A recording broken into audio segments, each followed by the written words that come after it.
Continuamos con Saber y Sabor. Les cuento quiénes me acompañan esta noche. Francisco Paco Fernández, él es profesor en letras, es escritor, tiene varios libros. Y Rafael Gutiérrez, que es profesor en letras también. Él está ejerciendo su profesión en la Universidad Nacional de Salta. Y por supuesto, es un gusto, un placer que estén esta noche conmigo para hablar un tema tan importante como la palabra, el uso de la palabra y todas las consecuencias que tiene esta bendita manera de comunicarnos que tenemos los seres humanos, ¿no? Bueno, yo hice mi editorial, ustedes la escucharon mientras la hacía, y dije algunas cosas que me interesa, alguna reflexión de ustedes. Cualquiera que guste, Paco, Rafa. Le tomamos la palabra.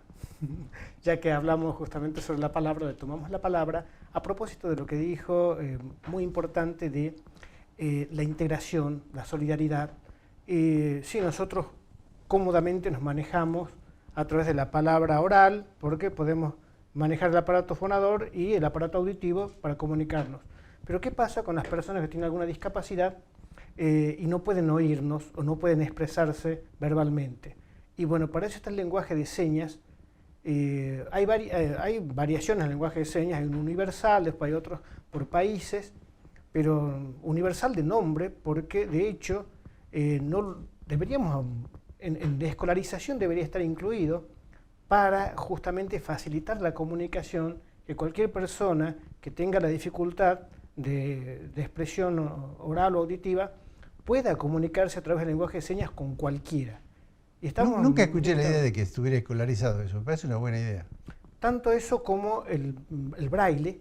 Esta mañana mismo, mañana a la mañana, el jueves a la mañana se va a dictar un taller de introducción al braille en la Universidad Nacional de Salta. Justamente a propósito de la integración, porque, tal como decía, no hay menúes, los libros son escasos. Yo trabajé como voluntario en la biblioteca, hay una sección para la gente con dificultades, discapacidades visuales. Ahí justamente hay un equipo de colaboradores que hace transcripción al braille. Conseguir una impresora en braille en Salta es imposible. Yo fui con los proveedores, estuve averiguando y no hay impresoras en braille. Entonces depende mucho del trabajo de los voluntarios, que incluso no se trata solamente de la transcripción, sino de tomar los textos y leerlos en voz alta para esos chicos que están estudiando. Y ahí está el problema también, conseguir voluntarios, gente que disponga de una hora de su tiempo para ir a la biblioteca y leer en voz alta o para recibir los trabajos y ayudarlos a transcribir. Realmente cada uno de nosotros que tiene el don de disponer de todos sus sentidos y sus capacidades debería retribuir a la especie, a toda la especie humana, con ese gesto solidario de decir, hay alguien que por algún motivo no lo tiene, le está faltando, entonces yo puedo compartir eso. Es la riqueza más grande que tenemos, todos estos dones de los sentidos y las capacidades. Y hay alguien que le falta eso, bueno, es el tesoro que podemos compartir. Totalmente. Mira, Rafael, yo empecé haciendo un mea culpa, porque yo me incluyo naturalmente, porque estamos todos inmuidos de este problema y no lo asumimos con solidaridad. Pero también hay que reconocer que los ejemplos, y esto te lo repito cada vez que puedo, los ejemplos siempre deben venir de arriba hacia abajo. Los que son responsables de tomar decisiones, de orientar en las decisiones. Pero bueno, obviamente esto a la gente poco le importa, digamos, a los que conducen. Bueno, vamos entonces al tema, Paco, de cómo recibe el cerebro la emisión, el signo de la palabra y cómo lo aprende, digamos, porque el niño nace sin saber hablar. Sí. O los mayores sin saber hablar otro idioma. ¿Qué pasa dentro del cerebro? Sabemos que Broca, en el siglo XIX, fue el que ubicó precisamente el lugar donde se produce la palabra. Y Wernicke, un alemán, también contribuyó para eso, ¿no? A partir de entonces, los estudios se profundizan sobre eso, porque esa precisión la hicieron trabajando sobre cerebros de gente muerta, por supuesto. Y después, bueno, ya. Por la época no existían los tomógrafos ni los resonadores. Había que ir directamente a esa situación. Entonces comenzaron de esa manera, pero lograron ubicar, había antes otra concepción totalmente distinta, y ellos ubicaron precisamente dónde, en qué lugar del cerebro se producía la palabra. Ese es un avance muy importante que después se fue ampliando, ¿Puede servirse, Rafael, por favor? Que se fue, digamos, especificando, pero fue el arranque, ¿no es así? Y bueno, ¿cuándo nace la palabra? ¿Cómo fue la comunicación originaria, digamos, en el ser humano? Poco a poco, desde nuestros antecesores, los primates, hubo algún tipo de comunicación, había un tipo de comunicación, incluso hoy la tienen, incluso he estado viendo en la televisión cómo se comunican, ponen en una película sobre un lingüista, veía cómo ponía en la pantalla a esos primates que primero hablaban algo así y después medio se peleaban y todo eso. Hay una forma de comunicación. Sí, totalmente. En los monos está claramente estudiado los gestos, las acciones que hacen con las manos o con la cabeza o con el cuerpo. Hay una comunicación. Y que tienen un significado concreto, ¿no? Efectivamente. Pero a partir de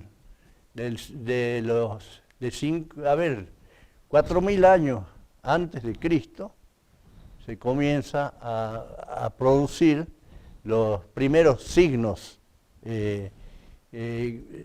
por parte de los sumerios, luego de los egipcios, luego de los chinos, en 1750 años antes de Cristo, hasta que llegamos a los asirios, ¿no? Los sirios, que eran grandes comerciantes, y ellos desparraman, inventan los jeroglíficos y desparraman eso. Eso fue, digamos, la primera emisión grande en la humanidad. ¿Por qué? A causa del comercio. Porque los primeros hombres se comunicaban por sonidos guturales y por señas. Claro, efectivamente.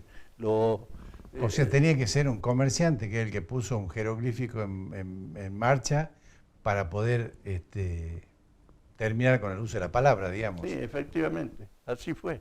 Y bueno, el comerciante se movían en barco, anduvieron muchísimo y desparramaron todo esto. Esto fue, los primeros quedaron circunscritos a su comunidad, pero después con estos avanzaron precisamente. ¿Cuál es la razón de que existan muchas lenguas?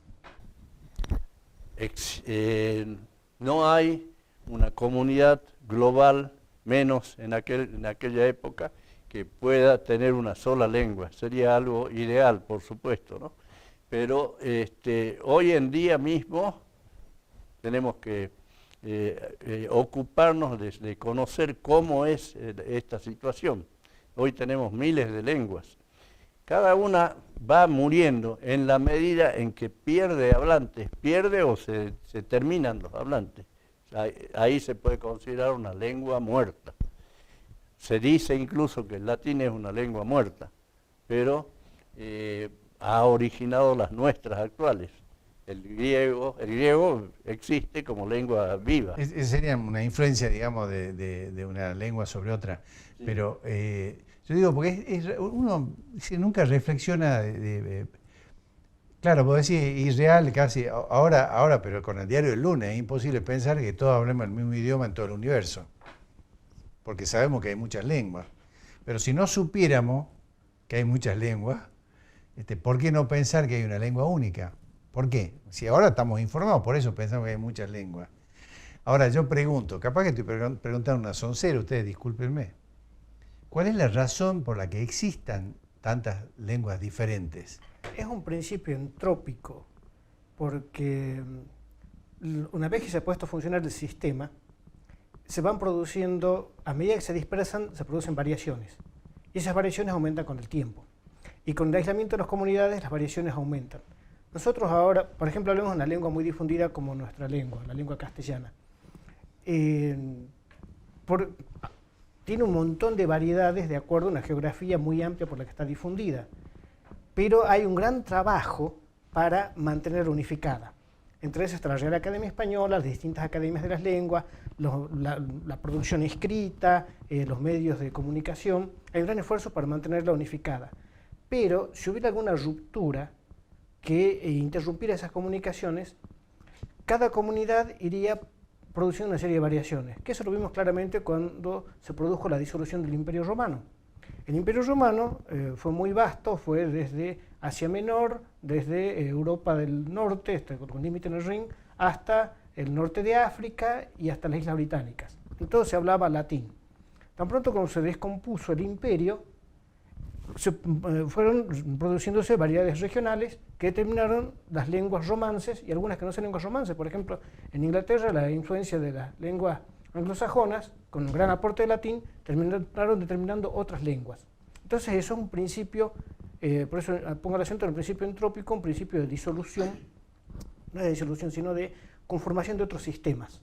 Entonces es probable que si la humanidad tuvo un origen común, haya tenido una lengua en común.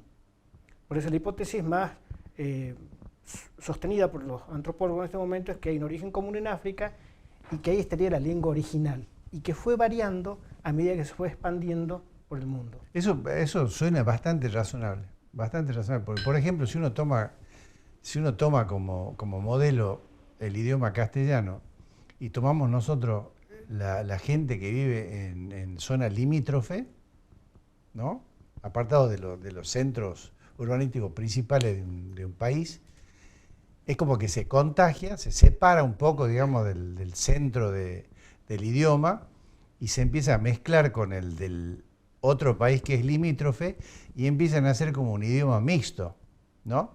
Y eso no solo ocurre aquí con nosotros, con Bolivia, nosotros con Paraguay o con Chile, sino ocurre, por ejemplo, en España con Francia, bueno, y así podríamos mencionar otros países. Y ahí existe una suerte de deformación, que no sé si es deformación o no, pero por ahí es la formación de un nuevo idioma en vez de deformación.